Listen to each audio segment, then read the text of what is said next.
Hi കൂട്ടുകാരെ, നമ്മളിന്ന് പറയുന്നത് 3ാം ക്ലാസ്സിലെ EVS പരിസര പഠനം ഒന്നാമത്തെ ചാപ്റ്റർ പൂത്തും തെളിർത്തും ബ്ലൂമിംഗ് ആൻഡ് സ്പ്രൗട്ടിംഗ് എന്ന് പറയുന്ന പാഠഭാഗത്തെ പ്രവർത്തനങ്ങളാണ്. ഇന്നത്തെ ഓൺലൈൻ ക്ലാസ്സിൽ നമുക്ക് ഈ പാഠഭാഗമാണ് നമുക്ക് എടുത്തത്. ഈ ഭാഗം നിങ്ങൾ നന്നായി ഒന്ന് വായിക്കണം. നമ്മുടെ ഇംഗ്ലീഷ് മലയാളം ഒക്കെ അതിൻ്റെ പറയും. നന്നായി വായിച്ച് ശരിയായി പഠിച്ചതിന് ശേഷം മാത്രമേ വർക്കുകളൊക്കെ ചെയ്യാവൂ. ഓക്കെ, നമുക്ക് ഇതിൻ്റെ പ്രവർത്തനങ്ങൾ നോക്കാം. താഴേക്ക് വന്നാൽ നിങ്ങളുടെ വീട്ടു പരിസരത്ത് ഏതെല്ലാം മരങ്ങളാണ് ഉള്ളത്? ആരാണ് അവ നട്ടു വളർത്തിയത്? നമ്മുടെ സ്കൂൾ പരിസരത്തും ധാരാളം മരങ്ങളും ചെടികളും ഉണ്ടല്ലോ. സ്കൂൾ പരിസരം നിരീക്ഷിച്ച് സസ്യങ്ങളുടെ പേര് എഴുതി നോക്കൂ എന്നാണ് പറഞ്ഞത്.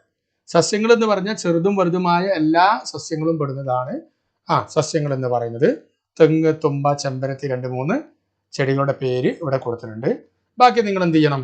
ഈ ഭാഗത്ത് എഴുതി പൂരിപ്പിക്കണം. ഇത് നിങ്ങൾ നോട്ട് പുസ്തകത്തിലാണ് എഴുതേണ്ടത്. ഇവിടെ 3-4 ചെടികളുടെ പേര് എഴുതാൻ കഴിയുള്ളൂ. ധാരാളം ചെടികൾ നമ്മുടെ പരിസരത്തുണ്ട്. നമ്മളത് നിരീക്ഷിച്ചിട്ട് എന്ത് ചെയ്യണം? അത് നിരീക്ഷിച്ചിട്ട് നിങ്ങൾ ഈ ഭാഗത്ത് എഴുതണം. ഓക്കെ, ക്ലിയർ ആണല്ലോ അല്ലേ? നമുക്കതിൻ്റെ മോഡൽ നോക്കാം എങ്ങനെ എഴുതുക എന്നുള്ളത്. ഇവിടെ കുറച്ച് ചെടികളുടെയും മരങ്ങളുടെയും ഒക്കെ പേര് ചേർത്തിട്ടുണ്ട്. നിങ്ങൾക്കിത് വിപുലീകരിച്ച് വലുതാക്കി എഴുതാം കേട്ടോ. ഓക്കെ, തെങ്ങ്, മാവ്, റബ്ബർ, തേക്ക്, മഹാഗണി, പടവലം, കോവക്ക, ആൽമരം, ചെമ്പരത്തി, കറിവേപ്പ്, റോസ്, തേയില, നെല്ല്, തുമ്പ, തെച്ചി, മത്തൻ, മുല്ല, പ്ലാവ്, പുളി, കുമ്പളം, വെള്ളരി, കയ്പ. നോക്കൂ, ഇവിടെ കുറച്ച് ചെടികളുടെയും മരങ്ങളുടെയും പേരെഴുതി. ഇതിന് മലയാളമാണ്. നമുക്ക് ഇതിന് ഇംഗ്ലീഷ് നോക്കാം. Plants and trees around us: coconut tree, tamarind, bitter gourd, jasmine, rubber tree, teak തേക്ക് കേട്ടോ, mahogany, neem tree, hibiscus, curry leaf, rose, tea plant, rice എന്നല്ലേ, leucas, mango tree, jack tree, ixora, pumpkin, jasmine, ash gourd, snake gourd, കോവൽ and cucumber. Okay, ഇത്രയും ചെടികളുടെയും മരങ്ങളുടെയൊക്കെ പേര് ഞാൻ എഴുതി. ഇനി ഇതിൽ പെടാത്തതുണ്ടാകും. നിങ്ങൾക്ക് എന്ത് ചെയ്യാം? കൂട്ടിച്ചേർത്ത് നിങ്ങളുടെ ഈ പട്ടിക വിപുലീകരിച്ച് നിങ്ങളുടെ ടീച്ചർക്ക് നിങ്ങൾ അയച്ചു കൊടുക്കണം. ഓക്കെ, ഇനി താഴെ വന്നാൽ നമുക്ക് ചുറ്റുമുള്ള സസ്യങ്ങളെല്ലാം ഒരുപോലെയാണോ എന്ന് ചോദിക്കുന്നുണ്ട്. മാവിനെ പോലെ വലിയ മരങ്ങളുണ്ട്, തുമ്പയെപ്പോലെ ചെറിയ ചെടികളുണ്ട്, മുല്ലയെപ്പോലെ പടരുന്ന വള്ളികളുണ്ട്. ഇങ്ങനെ എത്ര സസ്യങ്ങൾ. ചുറ്റുമുള്ള സസ്യങ്ങളെ അവയുടെ പ്രത്യേകതകൾക്കനുസരിച്ച് തരംതിരിച്ച് എഴുതാൻ വേണ്ടി പറഞ്ഞിട്ടുണ്ട്. നമ്മൾ നേരത്തെ കണ്ടല്ലോ, ഒരുപാട് ചെടികളെ പേര് നമ്മൾ കണ്ടില്ലേ? പ്ലാന്റ്സ് ആൻഡ് ട്രീസ് കണ്ടില്ലേ? ആ ചെടികളെല്ലാം ഒരുപോലെയല്ല, വ്യത്യസ്ത രീതിയിലുള്ളവയാണ്. അതിൽ മരങ്ങളായിട്ടുള്ള ചെടികളുണ്ട്, അതുപോലെ തന്നെ ചെറിയ ചെടികളായിട്ട് മരങ്ങളായിട്ട് വലുതായി വളരുന്ന ഇതുണ്ട്. സ്മോൾ പ്ലാന്റ്സ് ചെറുതായിട്ട് വളരുന്നവയുണ്ട്. ക്രീപ്പേഴ്സ് ഇഴഞ്ഞി പിടിച്ച് കയറുന്നവയുണ്ട്. അതുപോലെ തന്നെ അങ്ങനെ ഒരുപാട് സാധനങ്ങളുണ്ട്. നിങ്ങൾ ചെയ്യേണ്ടത്, നിങ്ങളുടെ ചുറ്റുഭാഗമുള്ള നിങ്ങൾ കണ്ട ചെടികൾ എന്ത് ചെയ്യണം? ഇതുപോലെ തരംതിരിച്ച് 3 കള്ളികളിലാക്കി നിങ്ങളോട് എഴുതാനാണ് പറഞ്ഞത്. ഈ പരിസരത്ത് നിങ്ങൾ നിരീക്ഷണം നടത്തിയതിന് ശേഷം മാത്രമാണ് നിങ്ങൾ അങ്ങനെ ചെയ്യേണ്ടത്. നിങ്ങൾ എഴുതിയതിന് ശേഷം ഒത്തു നിൽക്കുന്നതിന് വേണ്ടി ഞാനൊരു മോഡൽ കാണിച്ചു തരാം. നോക്കൂ, കുറച്ച് ചെടികളെ തരംതിരിച്ച് ഇവിടെ എഴുതിയിട്ടുണ്ട്. ഒന്ന് മരങ്ങൾ അതായത് വലുതായി വളരുന്ന ട്രീസ് ആണ് മരങ്ങൾ എന്ന് പറയുന്നത്. തെങ്ങ്, മാവ്, പ്ലാവ്, പുളി, റബ്ബർ, തേക്ക്, മാഗണി, ആൽമരം. ഇത് മരങ്ങളിൽപ്പെട്ടതാണ്.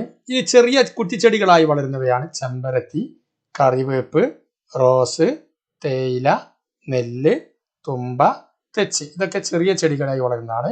എന്നാൽ ഈ മരങ്ങളും ചെടികളും അല്ലാത്ത വിഭാഗത്തിൽപ്പെട്ടാണ് വള്ളിച്ചെടികൾ. മത്തന്, മുല്ല, കുമ്പളം, പടവലം, കോവയ്ക്ക, വെള്ളരി, കയ്പ. ഇതൊക്കെ എന്താണ്? വള്ളിച്ചെടി വിഭാഗത്തിൽപ്പെട്ടതാണ്. ഇങ്ങനെ നമുക്ക് ചെടികൾ എന്ത് ചെയ്യാം? 3ആയി തരംതിരിക്കാം. ഇതിന് ഇംഗ്ലീഷ് കാണിച്ചു തരാം. Classify the plants: trees, small plants, creepers എന്ന വള്ളിച്ചെടികൾ കേട്ടോ.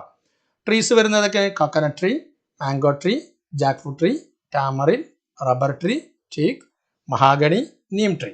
ഓക്കെ, സ്മോൾ പ്ലാന്റ്സോ hibiscus, curry leaf, rose, tea plant, rice, leucas, ixora. Okay, leucas എന്ന് പറഞ്ഞാൽ തുമ്പ കേട്ടോ. ഓക്കെ, ക്രീപ്പേഴ്സ്, പംകിന്, ജാസ്മിൻ, ആഷ്ഗാർഡ്, സ്നേക്ക് ഗാർഡ്, കോവൽ, cucumber, bitter gourd and jasmine. Okay, ഇങ്ങനെയാണ് നമ്മൾ ഇംഗ്ലീഷിൽ അതിനെ തരംതിരിച്ച് എഴുതുക. ഓക്കെ, ക്ലിയർ ആണല്ലോ അല്ലേ? ഇനി നമ്മുടെ മുളവിശേഷങ്ങളൊക്കെ പറഞ്ഞു. അല്ലെ? നമ്മളെ വിശേഷങ്ങൾ നിങ്ങൾ വായിച്ച് നോക്കണം. എന്നിട്ട് പുഞ്ചിരി തൂകും പൂക്കൾ എന്ന് പറഞ്ഞിട്ടുണ്ട്. നിങ്ങളുടെ വീട്ടിൽ പൂന്തോട്ടമില്ലേ? എനിക്കും വേണം ഒരു പൂന്തോട്ടം എന്ന് പറയാണ്. ഏതെല്ലാം തരം ചെടികളാണ് നിങ്ങളുടെ പൂന്തോട്ടത്തിലുള്ളത്? അവയിൽ ഏതിലൊക്കെ പൂക്കൾ വിരിയാറുണ്ട്? നിങ്ങൾക്ക് ഇഷ്ടപ്പെട്ട പൂവ് ഏതാണ്? അതിന്റെ ചിത്രം വരച്ചു നോക്കൂ.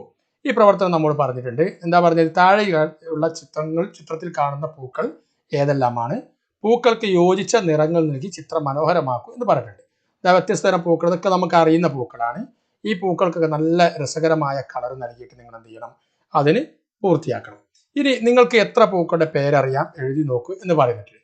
ഇനി താഴേക്ക് വന്നാലേ, റോസാ പൂവിന് ഏത് നിറമാണ് നൽകിയത്? എല്ലാവരും ഒരേ നിറമാണോ നൽകിയത്? എന്തുകൊണ്ടാണ് വ്യത്യസ്ത നിറങ്ങൾ നൽകിയത്? എല്ലാ ചെമ്പരത്തികളിലും ഒരേ നിറത്തിലുള്ള പൂക്കളാണോ കാണുന്നത്? തുമ്പയും മുല്ലയും പോലെ ഒരേ നിറത്തിലുള്ള പൂക്കൾ മാത്രം ഉണ്ടാകുന്ന ചെടികളും കണ്ടിട്ടുണ്ടാകുമല്ലോ. താഴെ കാണുന്ന പട്ടികയിൽ കൂടുതൽ പൂക്കളുടെ പേര് എഴുതി ചേർക്കൂ എന്ന് പറയുന്ന ഒരു പ്രവർത്തനമാണ്.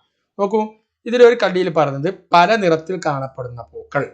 അതിന് ചെമ്പരത്തി, റോസും ഒക്കെ പല നിറത്തിലാണ് കാണപ്പെടുന്നത് പറഞ്ഞിട്ടുണ്ട്. ഒരു നിറത്തിൽ മാത്രം കാണുന്ന സിംഗിൾ കളർ, വൺ കളർ അല്ലെ? അതൊക്കെ തുമ്പ, മുല്ല. ഇനി നിങ്ങൾ എന്ത് ചെയ്യണം? നിങ്ങളെ പരിസരം നിരീക്ഷിച്ച് ഈ വർക്ക് കൂടി നിങ്ങൾ പൂർത്തിയാക്കണം. ഏതൊക്കെ ചെടികൾക്കാണ് ഒരേ നിറത്തിലുള്ള പൂക്കൾ ഉണ്ടാകുന്നത്? ഏതൊക്കെ ചെടികൾക്കാണ് വ്യത്യസ്ത നിറങ്ങളുള്ള പല നിറങ്ങളിലുള്ള പൂക്കൾ ഉണ്ടാകുന്നത് എന്ന് നിങ്ങൾ പറയണം, നിങ്ങൾ എഴുതണം. ഇതാണ് നിങ്ങൾ ചെയ്യാനുള്ള ഒരു വർക്ക്. നോക്കൂ, അത് നമുക്ക് ഇങ്ങനെ ഇതാ പൂക്കളെ തരംതിരിക്കാം. പല നിറത്തിൽ കാണപ്പെടുന്ന പൂക്കൾ: ചെമ്പരത്തി, താമര, ആന്തൂറിയം, ഡാലിയ, റോസ്, തെച്ചി, ചെത്തി. ഇതൊക്കെ പല നിറത്തിൽ കാണാം. ചെമ്പരത്തി പല നിറത്തിലുള്ള ചെമ്പരത്തി ഉണ്ട്, റോസ് പല നിറത്തിലുണ്ട്, ചെത്തിപ്പൂ പല നിറത്തിലുണ്ട്. അതാണ് പല നിറത്തിൽ കാണപ്പെടുന്ന പൂക്കൾ. ഒരൊറ്റ നിറത്തിൽ മാത്രം കാണപ്പെടുന്ന പൂക്കളാണ് തുമ്പ, മുല്ല, മത്തന്റെ പൂവ്, മുരിങ്ങപ്പൂവ്, നിശാഗന്ധി, മുക്കുറ്റിപ്പൂവ്, കണിക്കൊന്ന. കണിക്കൊന്ന എപ്പോഴും മഞ്ഞ നിറത്തിൽ കാണുള്ളൂ അല്ലെ? ഇങ്ങനെ ഒരേ നിറത്തിൽ കാണുന്ന പൂക്കളെയാണ് ഞാൻ തരംതിരിച്ചത്. ഇനിയും ധാരാളം നിങ്ങൾക്ക് തരംതിരിക്കാൻ കഴിയും, കൂട്ടിച്ചേർക്കാൻ കഴിയും. നിങ്ങൾ കൂട്ടിച്ചേർക്കണം. ഇതിന് ഇംഗ്ലീഷ് കാണാം. Classify the flowers.